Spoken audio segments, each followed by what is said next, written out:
La première de toutes les choses, c'est je réfute, mais de toutes mes forces, ce terme de ensauvagement.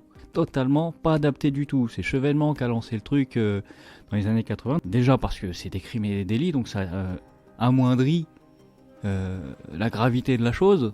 Et ensuite parce qu'il y en a des qui sont pas privés de nous dire que finalement c'est l'ensauvagement de la société, le coupable c'est moi, c'est toi, c'est ton frère, ta soeur, ton père, ta mère. C'est la société finalement. Si tout le monde s'ensauvage, c'est parce que, je sais pas, on doit être mal poli ou qu'on n'éduque pas les gens comme il faut.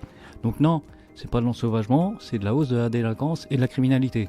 Donc en ce qui concerne l'origine étrangère des délinquants, à la même époque, le sociologue Hugues Lagrange, ancré à gauche, publie un essai retentissant, Le déni des cultures, dans lequel il faisait la démonstration implacable de la surdélinquance au sein de certaines cultures étrangères. L'année suivante, Jean-Pierre Chevènement, s'affranchit à son tour de la pensée unique.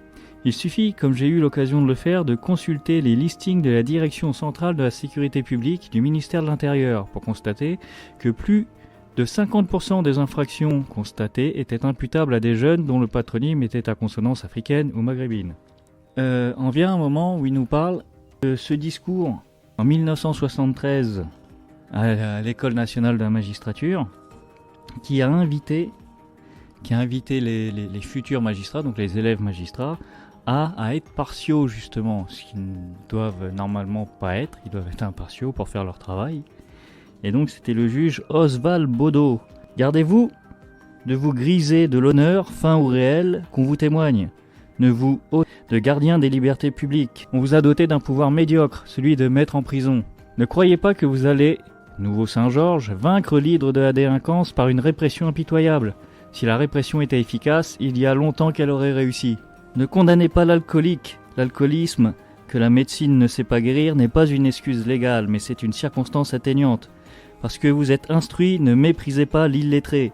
Ne jetez pas la pierre à la paresse, vous qui ne travaillez pas de vos mains. Soyez indulgents et restez des hommes. N'ajoutez pas à leurs souffrances, ne soyez pas de ceux qui augmentent la somme des souffrances. Soyez partiaux, c'est ça le message. Soyez partiaux pour maintenir la balance entre le fort et le faible, le riche et le pauvre, qui ne pèsent pas d'un même poids. Il faut que vous le fassiez un peu pencher d'un côté.